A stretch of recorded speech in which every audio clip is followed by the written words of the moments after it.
Good afternoon, everyone. So I am not at annual conference anymore, as I suspect hopefully is true of everybody who had been at our annual conference session of the Baltimore-Washington annual conference here in 2019. And I just wanted to share with you a final wrap-up. So if you have hung in this long, following along, thank you. We had a powerful and complicated and tiring and crazy 4 days. I dare say it did not feel as exhausting to me as the special session 4 days, but it was certainly, as annual conference usually is, a busy time. So I tried to do videos throughout the annual conference, and so if you want a little bit more detail on those sessions, you can go back and look, but I just wanted to summarize what happened at this year's annual conference session and kind of some overall trends that we seem to see. In terms of the business that got done at annual conference, all of the resolutions that are in the material were dealt with, although many of them, probably the majority of the resolutions ended up being referred. And so all the do no harm resolutions, pretty much all of the resolutions flowing from the special session, those that were aspirational, a couple that asked the annual conference to take action, all of those were either withdrawn or referred. One petition, I think petition 2, that kind of started out as we're all in different places and let's find a way to kind of break apart nicely. That was offered. A substitute resolution was offered that was very strong language affirming the traditional plan, and that substitute motion and the original motion were tabled. So really, in terms of legislation, there weren't any resolutions that our annual conference really dealt with having to do with human sexuality. The other resolutions that were brought forward, resolutions about gluten-free bread at annual conference, about having nursing stations, those resolutions were passed. All of the church closures that were on the document, all of those were passed, except in 2 cases with amendments saying that the money from the sale of those churches, because of their connection, those historically African American churches, that money would be held aside until after the 2020 General Conference. And there was some interesting discussions in the debate over those amendments about what people's desires and what their fears, what their anxieties are about what may happen in 2020. And kind of some anxiety both about not being prepared for what may happen in 2020. If the church splits, will it split in 2 different groups?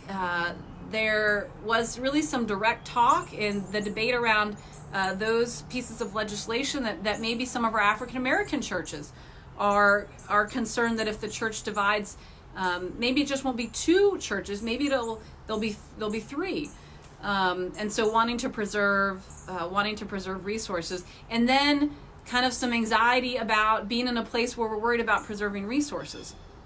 But anyway, so with 2 of those church closures, there was some restrictions put on that money, that it needed to be held for African American churches and until after the 2020 General Conference.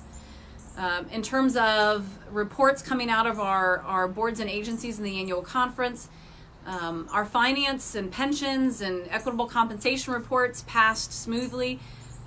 It wasn't that long ago when we would have a lot of debate around the budget on the floor of annual conference, debate about line items in the budget, about priorities, and there's nothing that would stop us. I think our rules changed a little bit about how we would make changes to information that dealt with finances. But I do think it does seem to be that in our annual conference, there's been a growing sense. Maybe we just get to the budget by the end of conference, we're just tired, and so things get approved quickly. But we have really a very healthy financial footing. Certainly in comparison to other annual conferences, we have very talented finance and administrative and trustee teams. And even as we have rotations on those committees, as any church committees have, consistently our conference has been proactive and has been responsible. And I think that you see the appreciation of the annual conference for that work reflected, quite honestly, in just nearly unanimous approval of most stuff that comes from trustees and from finance, and that's a good place to be, to really be confident, feel fairly confident that we have good people, we have a good variety of voices who are on those teams, and so you see that reflected in how quickly those things get approved. Also, we were kind of tired, but you see that because we certainly are a conference that does not shy away from going to the microphone. Particularly this year, we liked we liked amendments by substitution. That was the thing. We should have t-shirts made. I would like to amend by substitution. But we certainly want to appreciate our finance and trustees and our administrative teams, as well as our staff. We didn't have a chance to recognize and celebrate those staff, those both paid staff, conference staff, for whom this annual conference is an all hands on deck undertaking, as well as the volunteers. But there really is a team, some of whom we saw Dave Scholler several times during annual conference. He oversees the electronic voting, but is a member of conference staff. There are many people behind the scenes, and so we want to thank all of them. We certainly want to offer a special thanks to Pat Thomas, who has been the chair of our arrangements committee, kind of overseeing all of the details of annual conference for a number of years. And finally, after many years of saying that it was her last year, I think maybe they've allowed Pat to rotate off. So we want to thank Pat Thomas for her work and for her continued commitment. And I believe that Debbie Albrecht is going to be stepping in to help coordinate that from the staff side. And so we want to pray for Debbie as she steps into that role, and just be so thankful for all the staff who do that work. So resolutions, again, dealt with kind of as I mentioned. We had delegate elections this year, and it got a little crazy last night as we were trying to finish the business work before today so that we could preserve the focus on young people's ministry, which we did, but it meant that we met after ordination last night. So we gathered about 10:30 and we went till after 1 a.m. and it was crazy, and we were all punchy, and some people ordered pizza. They for real ordered pizza. And so John and Melissa Rudolph planned better than the rest of us. And so for those who were sitting next to them, you had food. But we continued working. One of the things we discovered, having thought that we had in the afternoon session elected all of our delegates except for the 4 clergy and 4 lay alternates, realized that that kind of everybody had missed a amendment that came out of the 2016 General Conference that seemed to suggest that every single delegate had to be elected with a simple majority, so 50 plus 1 vote. And our conference's practice of at some point just saying, okay, well, whoever's on the next ballot, we need to fill 3 spots. The 3 people with the highest vote, even if they're not over 50%, they're the ones that will get in. And so we did that this year. We did that for the final 2 clergy and the final 3 laity. And then all of our jurisdictional delegates, we did that way. And so when we gathered for the evening session, there was a lot of talk about what we needed to do. And in the end, decided to redo those votes. And in the end, the body that was gathered, it was certainly a smaller group at that late night session, affirmed the same people who had been voted in the afternoon session. So as I shared in the video after that, a couple of people moved positions within the delegation, but we ended up with the same General Conference delegation, clergy and laity, the same jurisdictional delegation, and then we elected our alternates. And so that's online, but just to share with you, so our General Conference delegates, clergy, Ianther Mills, Joe Daniels, Ginger Gaines Sorelli, Tony Hunt, Giovanni Arroyo, and Sarah Schlickert, myself. Thank you. And then for laity, Cynthia Taylor, Megan Blizzard, Melissa Lauber, Ken Al, Sarah Ford, and Daniel Colbert. For jurisdictional conference delegates, and for each of these, the first two names I read for clergy and laity are our alternates for General Conference. So on the clergy side, Stacy Cole Wilson and J.W. Park. And then Conrad Link, Leo Yates, Kirkland Reynolds, and Bryant Osvig. For laity, Chris Schlickert, Christy Latona, Tracy Collins, Sharon Milton, Nathan Jones, Chet Jachura. And as alternates, for clergy, Edgardo Rivera, Malcolm Frazier, Laura Norvell, Melissa Rudolph. And for laity, Mitty Quinn, Charlie Moore, Lutebula, Danny Pembamoto, and Heather Kraus. And, we electing these delegates, it certainly is an honor to be, it's an honor to be nominated. It's an honor to be elected.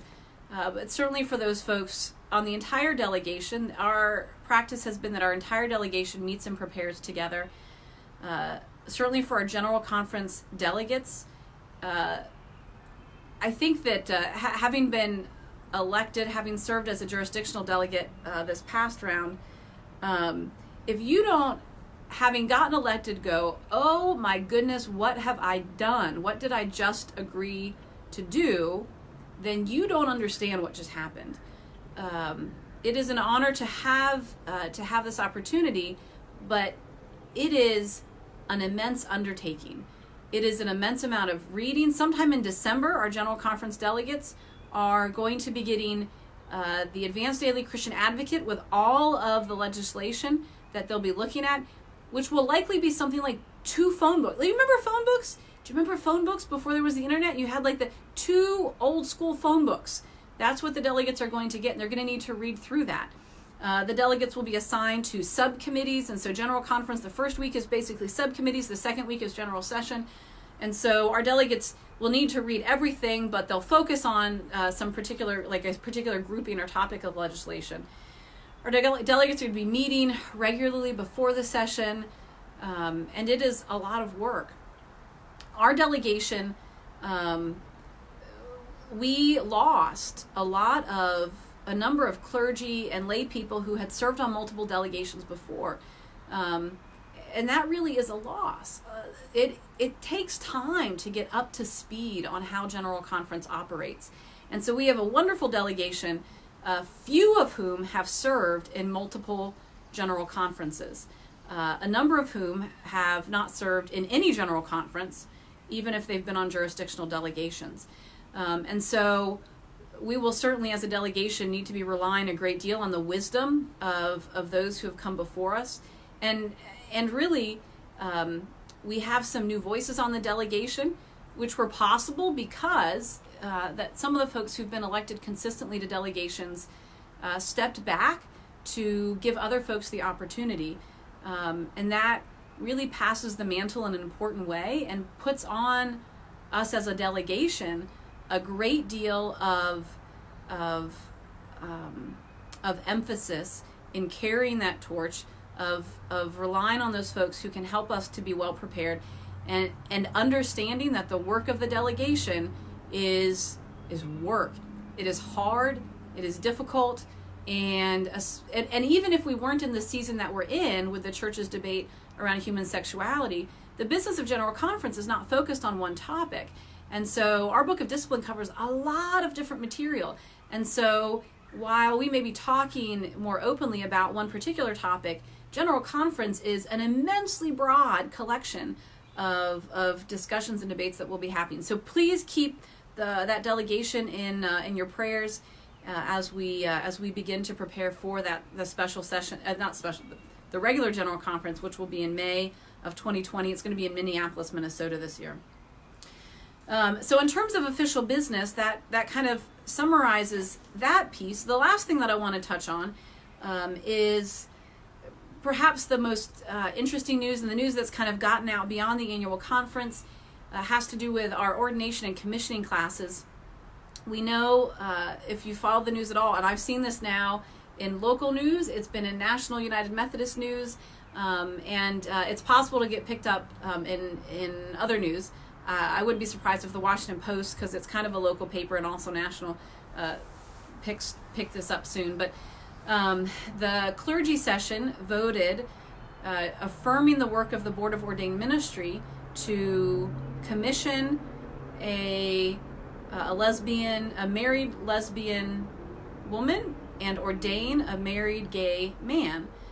And both of these persons, TC, who was commissioned as a deacon, and Joey, who was ordained as an elder, have been in the process for years. And TC has come before the executive session multiple times. Joey had already been serving as a provisional elder, and both were pulled off the report by our bishop as out of order last year. And a lot of folks were disappointed in that.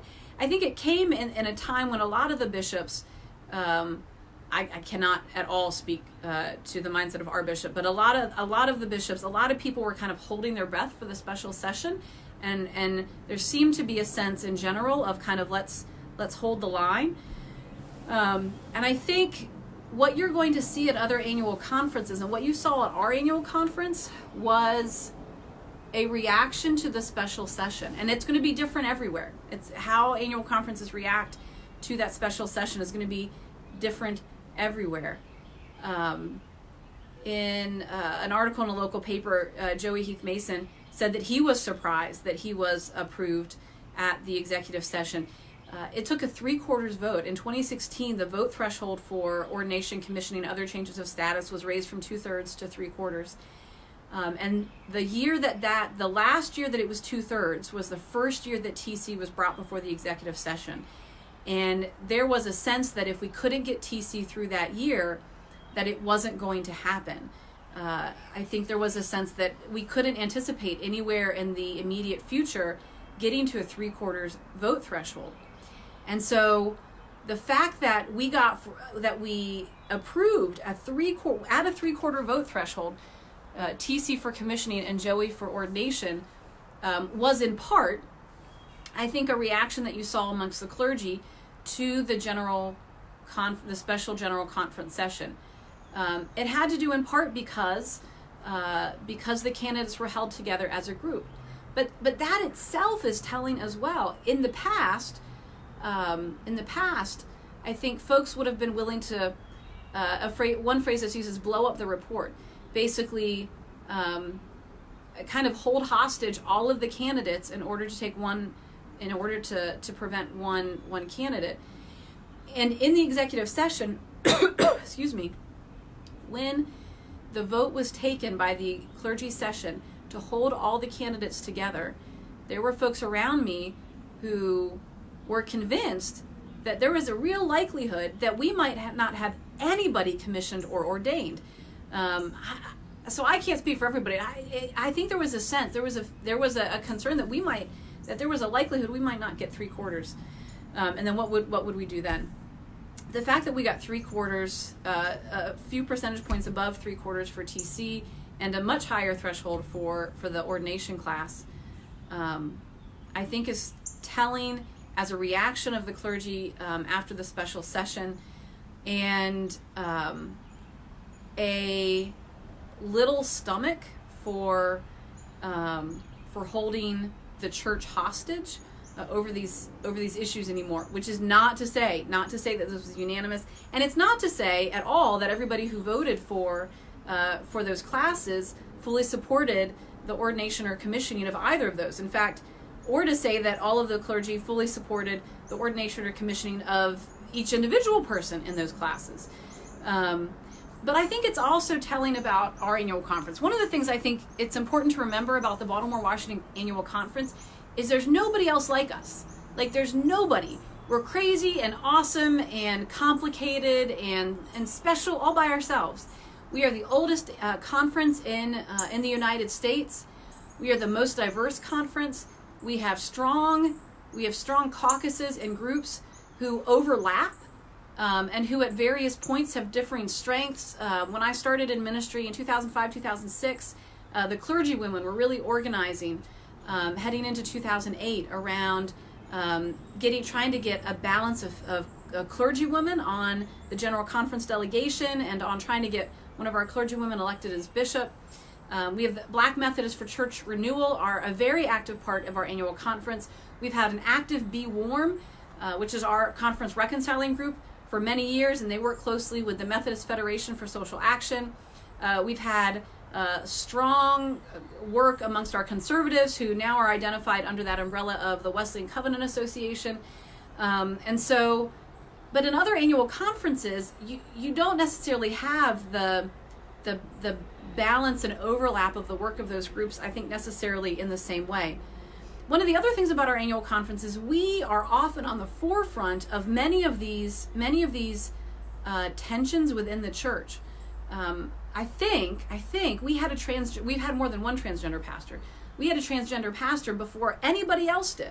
I remember my father, who was a member of the Board of Ordained Ministry, sharing with me what he was learning about transgendered persons as part of the board.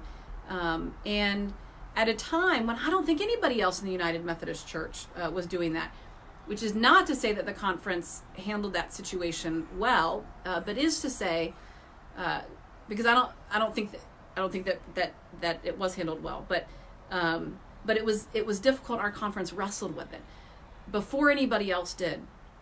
Our conference is, one of my retired colleagues was sharing with me their sense that our conference is in some ways the bellwether conference for United Methodism in the United States. Now, the global church is a much more complex and different beast, and we see that at General Conference. But in the United States, the Baltimore-Washington Conference, being where we are at the convergence of the North and the South, Maryland is below the Mason-Dixon line, but and it was a slave state, it was part of the Union, and that's a whole lot of complicated stuff. But we have far more African Americans who are part of our annual conference than any other annual conference, and that had a lot to do with the way that the church divided over racial issues, and so the Baltimore-Washington Conference is at the convergence of many things, also being situated right at our nation's capital. So my colleague said that they really felt that the Baltimore-Washington Conference had long been a bellwether for United Methodists in the United States. And if that is true, then we saw some powerful resistance to the decisions and the outcome of the Special General Conference at our annual conference this year. We saw that from the clergy. We saw that in the election of the delegation, where conservatives folks were largely shut out of the delegation. We saw that in the 3/4 vote, which I think surprised a lot of people. We saw that amongst the members of the conference. We saw that perhaps, I don't know, most powerfully, we saw that very powerfully in the leadership of our bishop, who had just incredible preaching this annual conference, and her ordination service. Good gracious. I hope, if it's not on the website, I'm sure it will be soon, but check out her ordination service, where she just got real and faced the armchair quarterbacking that she's receiving, that, let's be honest, we have all been doing, about what she should say and what she should do and what it's like to be in ministry, both as ordination. She's talking about her as a bishop and the clergy coming in when everybody wants to tell you what to do, and how it is just impossible to make everybody happy, but finding the place where we are not controlled by our fear, but doing what we believe that God leads us to do. And so we saw that and heard that in her preaching. We saw that in her actions. Last year, she pulled Joanne TC off of the list. This year, and she got kind of smacked down by the Judicial Council, or her actions did, basically saying, you can't tell the executive session what to do. And so guess what? This year, she didn't. She followed certainly the guidance of the Judicial Council and the precedent of our bishops, which is that if the executive session approves and votes candidates for commission and ordination, our bishops, as far as I'm aware, in the Baltimore-Washington Conference, have always commissioned and ordained those persons as long as an appointment is available for them. And so you saw in the bishop's actions too, when a question for a ruling of law was asked of her, where basically, and there were 3 points of the ruling of law having to do with the approval for commissioning and ordination of TC and Joey, and the bishop, I'm confident, full knowing that this was going to come, availed herself of the Book of Discipline, giving her 30 days in which to respond, which then meant that nothing was going to change, and Joey and TC was commissioned and Joey was ordained. And a number of folks came and asked me, well, what happens next? And I have all sorts of theories, and lots of people have theories. I think the bishop kind of spoke to that a little bit in her ordination service, where she mentioned that indirectly, directly, that she had been threatened with charges, and we can only, I'm assuming, for performing that commission ordination, and so the courage of our bishop in receiving those threats, and honestly naming them, like just naming them in front of the annual conference, was reflected in her words, but most powerfully in her action and her standing really to do what the executive session asked her to do as our presiding elder, which put her in a position of holding the responsibility for the actions in a way that, quite honestly, the executive session is not. And so as our presiding bishop, her willingness to do what was asked of her, her faithfulness to that really puts the onus and some responsibility and burden on her, and so we can appreciate her willingness to do that on behalf of us as an annual conference. We also saw her leadership and kind of others leading in things like the things that were said by our Bible study leader, pushing for justice for all persons. There's a lot of talk about poverty, but weaving in certainly on Friday language challenging exclusionary practices and statements that we have as a denomination. We saw that in music that was selected, in reading. It felt, and I think seemed very much like there was a sense of pushback and of resistance to the special general conference session, and continuing, I think, the question of where we go from here. This is the work that our delegation will do, but it's the work that's ongoing. There are various groups now who are trying to figure out where we might go as a denomination, and I know there's a lot of talk about that in local churches.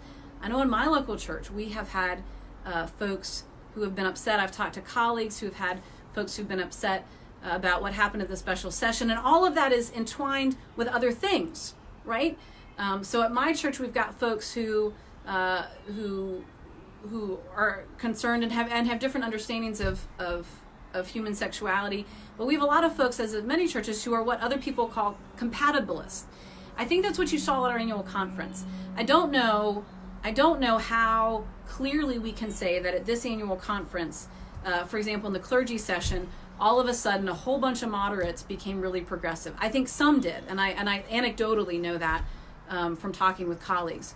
I think what was on display is that our conference, the Baltimore-Washington Conference, has long been, to the consternation of people on both sides, has long been a conference of compatibilists. We've done that. The article, the local article that on Joey Heath Mason's ordination, he mentioned that our conference has had a don't ask, don't tell policy. I think that's true. That's how we talk about it.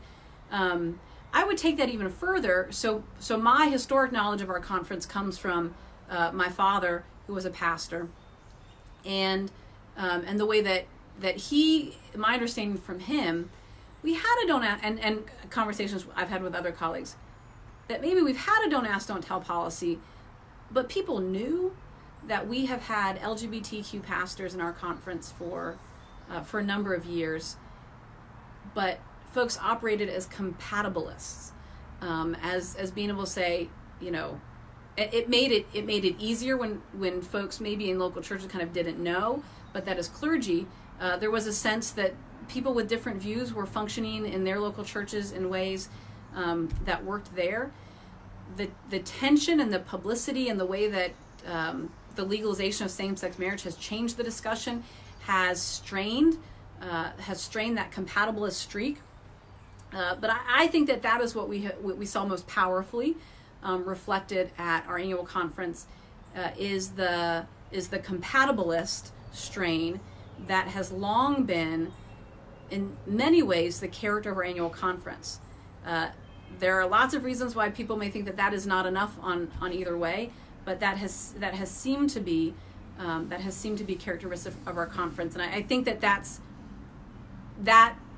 maybe along with a pushback to general conference special session may have been what we saw some of this year. So that's kind of the work that was done at this annual conference. We will continue to push through. There'll continue to be conference conversations. There are task forces that are working around questions of disaffiliation and what that might mean. The actions of the special session will go into effect January 1, and then we'll have our new general conference in May. And the remaining questions about how those new pieces of legislation affect the church, about how our various caucuses will respond to those actions, about how many pastors will be willing to test the stomach of the church for trials, how whether a growing group of compatibilists will try to hold the church together and to resist forces of division. There are all of these questions, and good, smart people disagree. And so we will see in the coming months where that goes. We certainly had a memorable conference. We are all very tired. And as we continue to move forward, I give thanks to be part of an annual conference where folks are all in. I mean, they're just all in, and we wrestle with each other, and we get things wrong, and we get things right. We have wonderful leaders over the years who mentor and train up young persons. I am continually humbled by the mentoring and the support that I've received as a young pastor, and reminded of the importance of supporting other clergy. It has always felt to me like our conference is one in which the spirit of continuing to raise up and to bring in and to empower new leaders, especially as a clergy person, I speak to that, is an important part of who we are.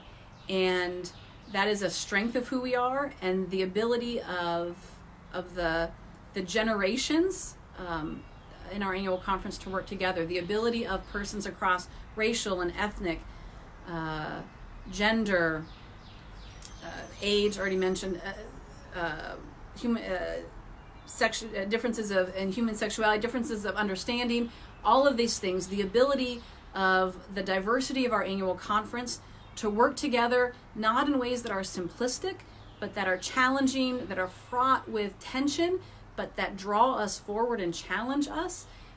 This has and will always be the strength of our annual conference. That is what we saw some of at this annual conference.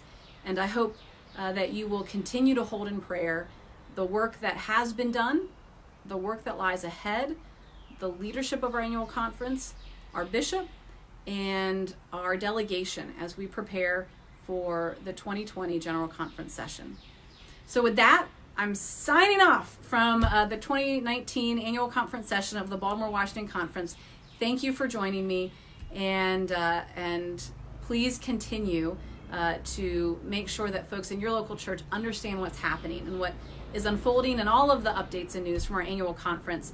You can find more written updates on our conference website, bwcumc.org. Written reports about what has happened at annual conference are available there. Documents of everything that we did is available there. And if you have any questions, our communications folks, our wonderful team of communications folks at the Baltimore-Washington conference would be happy to answer your questions, or maybe if you have an idea of information that would be great for them to share more about, please let them know. They really have a passion for sharing information to better empower and serve our annual conference and our local churches. Thank you.